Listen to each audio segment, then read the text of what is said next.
கடுகு டப்பால போட்டுச்சான்னு சொன்னாங்களே, அந்த கடுகு டப்பால போட்டு இப்ப நம்ம கையில ஒரு போன்பேல 500 ரூபாய் இருந்தாலே என்ன ஆர்டர் போட்டு வாங்கலாம் நம்ம நினைக்கும்.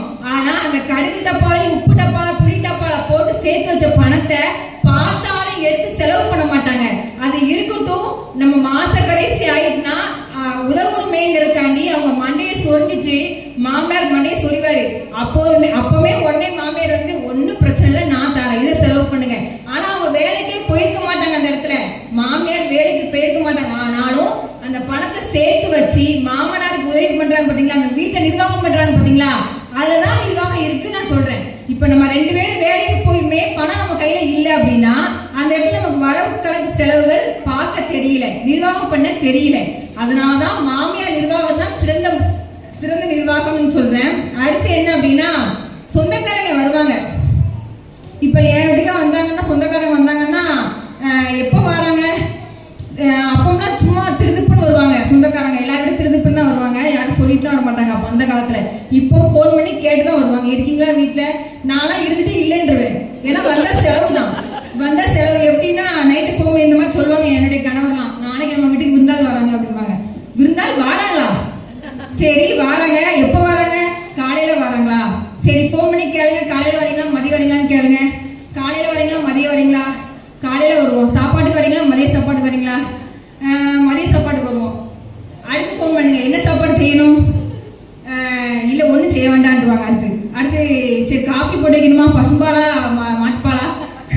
அதுலேயே அவங்க கடுப்பாயிடுவாங்க. நாங்கள் வரவே இல்லை, தண்ணி மட்டும் போதும்.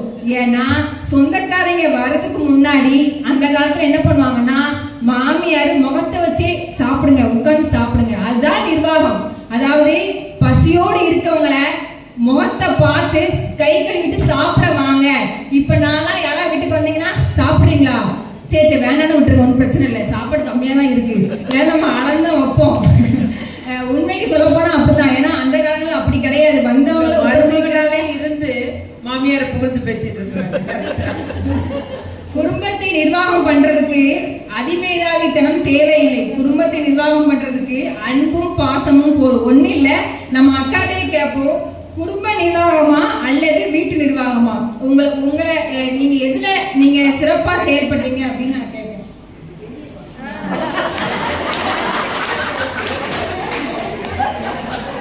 நீங்க வந்து ஒரு சிறந்த மாமியாருங்கிறது எங்களுக்கு தெரியும். அதனால எங்க அன்னைக்கு தான் வெற்றி சொல்ல போறீங்க. ஏன்னா நீங்க வந்து அன்னைக்கு நான் ஆபீஸ்ல பார்க்கும்போது அவங்க கணவர் வந்து அன்னைக்கே சொல்லிட்டாங்க, ஜீவன் ஜாக்கப் அவர்கள் அன்னைக்கே சொல்லிட்டாங்க, நீ நடுவரா இருக்க போற, கண்டிப்பா மாமியாரை தான் வெற்றி அப்படின்னு அன்னைக்கே சொல்லிட்டாங்க. அதனால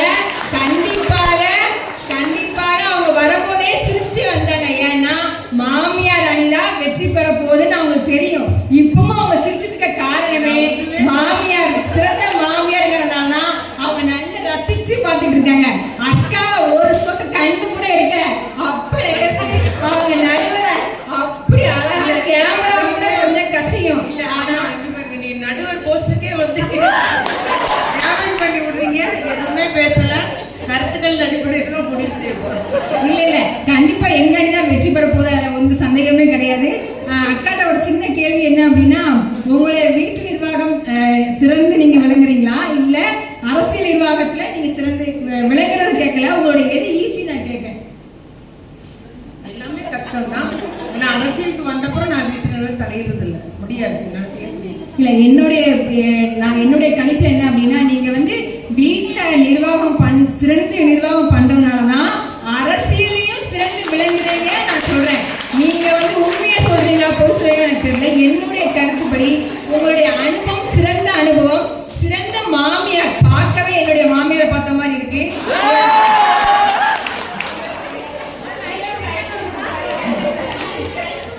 ரொம்ப ஐஸ் வைக்காங்க.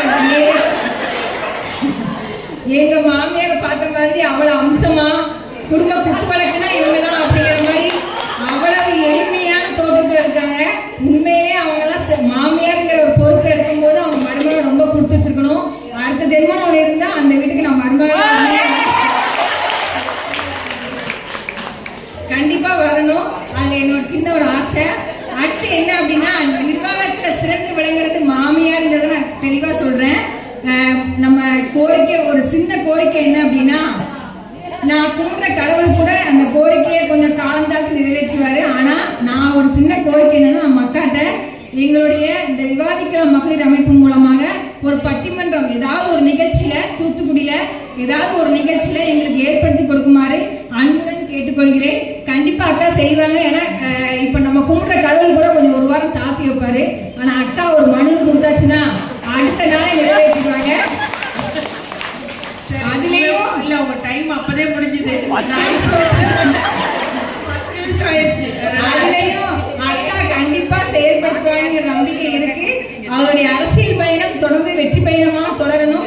அதை நாங்க எப்பவுமே உங்க பின்னாடி நின்று சப்போர்ட் செஞ்சுக்கிட்டே இருக்கோம். உங்கள் வெற்றி கண்டிப்பாக நீண்ட நாள் இருக்க வேண்டும். உங்க அரசியல் செல்வாக்கு எல்லாமே நீண்ட நாள் இருக்கும். நாங்க எப்பவுமே உங்க பின்னாடி இருப்போம். நன்றி, வணக்கம். நன்றி நன்றி. மாமியார் அணிதான் அப்படிங்கிறத சொன்ன உடனே எல்லாருக்கும் ஒரு பிரியாணி பார்சல். சரி, அதனால மாமியார் என்னன்னா எல்லாரும் கை தட்டிருங்க. நன்றி, வணக்கம். நகைச்சுவையோடு நிறைய கருத்துக்களை எடுத்து வைத்தாங்க. அடுத்தது மருமகளே என்ற அணியின் சார்பில் மதுரையிலிருந்து வருகை தந்துள்ள திருமதி டாக்டர் சண்முகப்பிரியா அவர்கள் இப்பொழுது மருமகளே என்ற கருத்துக்களை எடுத்து வைப்பார்கள். எனக்கு வாய்ப்பளித்த மேடம்க்கு, கீதா ஜீவன் மேடம்க்கு, அப்புறம் உமா மேம்க்கு, அப்புறம் நம்ம சாருக்கு எல்லாத்துக்கும் ரொம்ப நன்றி. நம்ம தலைப்புக்குள்ளே போகலான்னு நினைக்கிறேன். ஓகே, நம்ம மாமியார் அணையில் முதல்ல நம்ம மாமியார் என்ன சொன்னாங்கன்னா, சூரியன் உதயம் ஆகிறப்ப பார்க்கணுமா சூரியனை. நம்ம ஐடியில் நைட் ஷிஃப்ட் பார்க்குறோம். சூரியன்